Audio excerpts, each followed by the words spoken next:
Morning news లో ఇలా title ఏంటంటే ఈ దేశంలో ఓట్ల దొంగలు ఉన్నారు, ఓట్ చోర్ అని చెప్పేసి రాహుల్ గాంధీ గారు చాలా బ్రహ్మాండంగా పనిచేస్తారు. దానికి స్వాగతిస్తా ఉన్నాను నేను కూడా.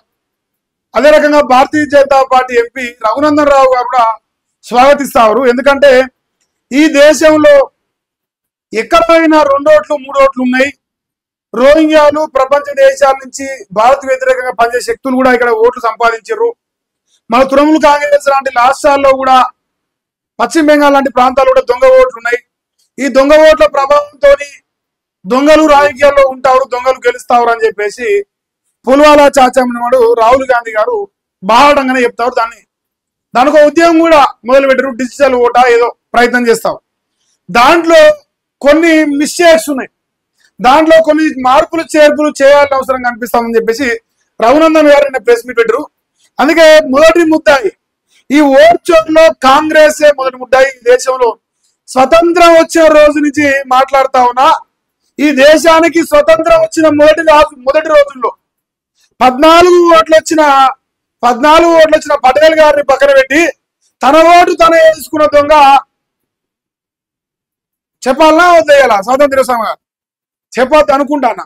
పుల్వాలా చాచా ప్రధానమంత్రి అయ్యాడు. మొట్టమొదటిగా ఈ దేశంలో ఓట్ల చోరీ చేసింది ఖచ్చితంగా కాంగ్రెస్ పార్టీ అగ్రనాయకులు, ఒకనాటి కాంగ్రెస్ నాయకులు మోహన్ దాస్ కరంచంద్ గాంధీ గారు, వారితో పాటు నెహ్రూ గారు. వీళ్ళిద్దరు కలిసి పటేల్ గారిని పక్కన పెట్టి ప్రజాస్వామ్యాన్ని కునియేసి ప్రజల ఆమోదయోగమైన వ్యక్తిని కాకుండా ప్రజలకు నచ్చని వ్యక్తిని తీసుకొచ్చి ప్రధానమంత్రి కూర్చోటి ఓట్ల చోరీ చేయడం జరిగింది. మరి ఈ రోజు రాహుల్ గాంధీ గారు రాయ్బరేలీ నుంచి గెలవడం జరిగింది. అందుకే రాహుల్ గాంధీ గారు ఓట్ల దొంగ అని చెప్పేసి రఘునందన్ రావు గారిని ఒక ప్రెస్ మీట్ పెట్టారు. ఆ ప్రెస్ మీట్ లో ఆయన మాట్లాడడం జరిగింది. ఆయన మాట్లాడుతూ కొన్ని విషయాలు చెప్పిండు. ఎందుకు ఈ విధంగా మాట్లాడుతూ ఉండు, అందుకే చెప్పిన టీ షర్ట్ల ప్రదర్శన ఎందుకు అంటే, న్యాయంగా ఒక రాజకీయ పార్టీని, ఇప్పుడు కాంగ్రెస్ అంటే సిద్ధాంతపరంగా నాకు నచ్చదు, మరి తన ఫెయిల్ అయిన విషయం తెలుసు, కానీ నెగిటివ్ ప్రచారం చేయకుండా వాస్తవాలు చెప్పడం కోసం ఇక టీ షర్ట్ల ప్రదర్శన లేదని చెప్పేసి, 6 గ్యారెంట్ల ప్రదర్శన లేదని చెప్పేసి తెలియజేసిన. కానీ వాస్తవ విషయాలు మాట్లాడాలి కాబట్టి రాహుల్ నియోజకవర్గంలో ఓట్ల స్కామ్ జరిగింది, రాయ్బరేలీలో 2 లక్షల ఓట్ల అవకతవకలు జరిగినాయి అంటారు. ఎన్ని ఓట్లు? 2 లక్షల ఓట్లు రాయ్బరేలీలో అవకతవకలు జరిగినప్పుడు మరి రాహుల్ గాంధీ గారు ఇలా ఎంపీగా ఉన్నారు అక్కడి నుంచి. అంటే రాహుల్ గాంధీ గారు దొంగ ఓట్లతో గెలిచిరు కాబట్టి మరి ఆయన ఎన్నిక చెల్లదు. లేదంటే ఈ ఓట్ల చోరీలో మొదటి నిందితుడు ఎవరైనా ఉంటారంటే ఏవన ముద్దాయి, ఈ ఓట్ల చోరీలో ఏవన ముద్దాయి కాంగ్రెస్ పార్టీ, లేదంటే రాహుల్ గాంధీ గారు ప్రధానంగా ఏవన ముద్దాయిగా ఉంటారు. ఎందుకంటే వాళ్ళ నాయనమ్మలు, వాళ్ళ తాతలు, వాళ్ళ ముత్తాతలు, వాళ్ళ నాయన, వాళ్ళ అమ్మ, ఆయన చెల్లి అందరూ కలిసి ఈ దేశంలో రాజకీయాలు చేసారు. కాంగ్రెస్ పార్టీ బ్రహ్మాండంగా చెప్పుకునే ప్రయత్నం చేస్తుంది.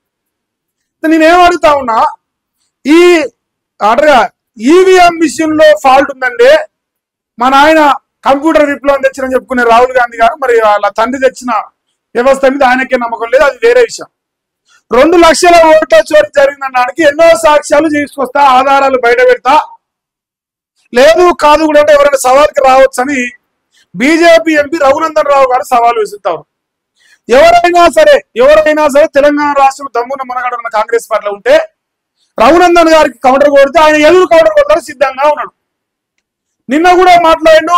ఇక్కడ పటాన్చేరులో ఒక గ్రామంలో 1000 మంది ఓటర్లు ఉంటే 2400 ఓట్లు ఉన్నాయని చెప్పేసి అక్కడ నుంచి కూడా గూడెం మైపాల్ రెడ్డి గెలిచాడు.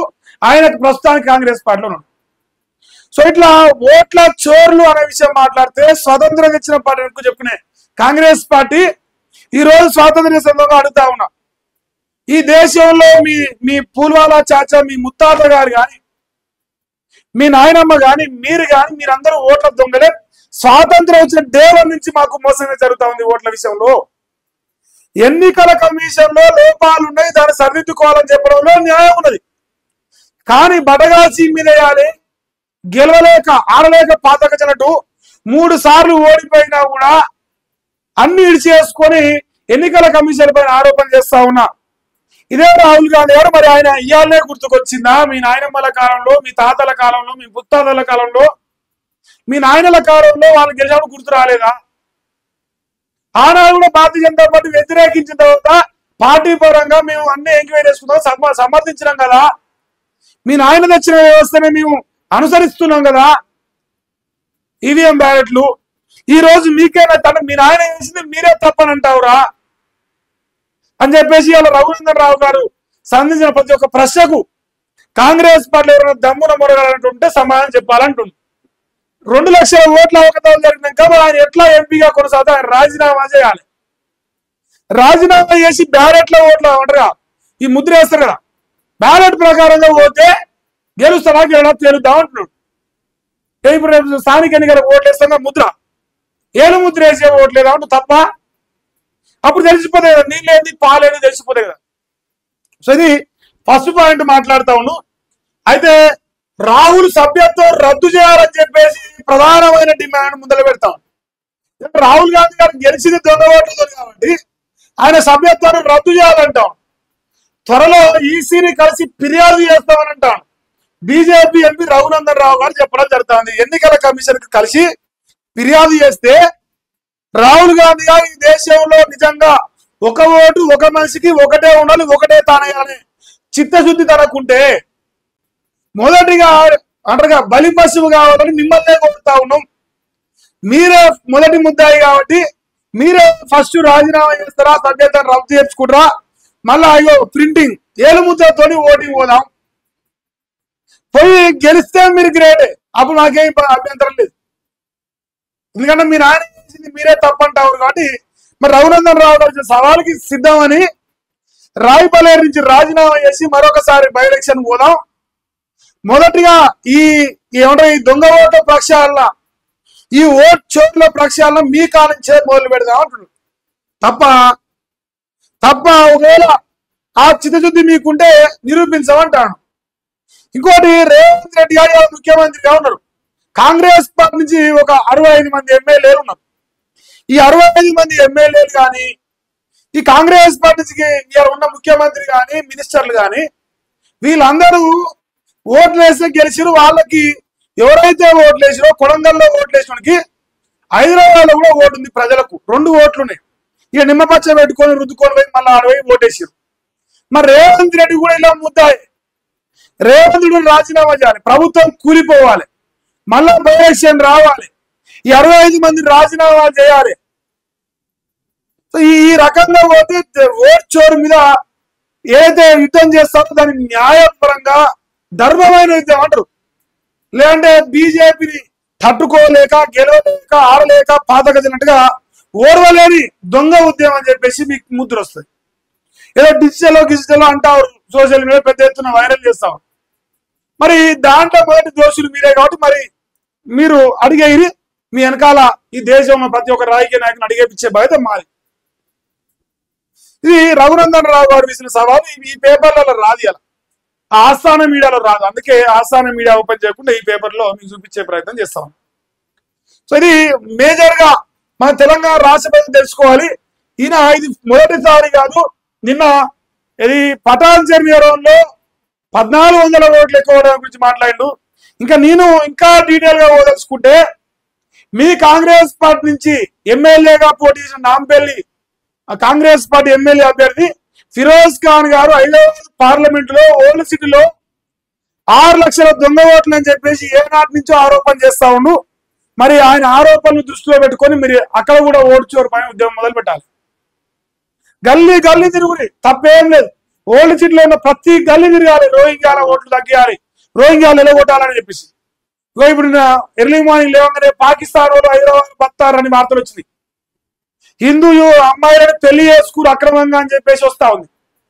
సో అలాంటి వ్యక్తులందరినీ ఉరికిచ్చి తన్నాలి ఈ దేశం నుంచి రాహుల్ గాంధీ గారు కానీ కాంగ్రెస్ పార్టీ కానీ.